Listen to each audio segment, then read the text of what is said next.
Good morning mga idol. Tayo po ay magkakabit na naman ng rehas. Ito. Bali, nilagyan ko ng pasak dito para papatong na lang yun para hindi mahirap. Yan.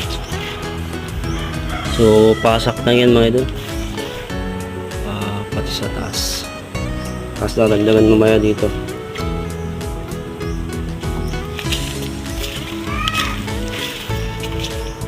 Isa. Tapos, ayan, complete na. Yo, very good morning. Ganda yung design mga idol. Simpleng design. Napintas no, ano yun?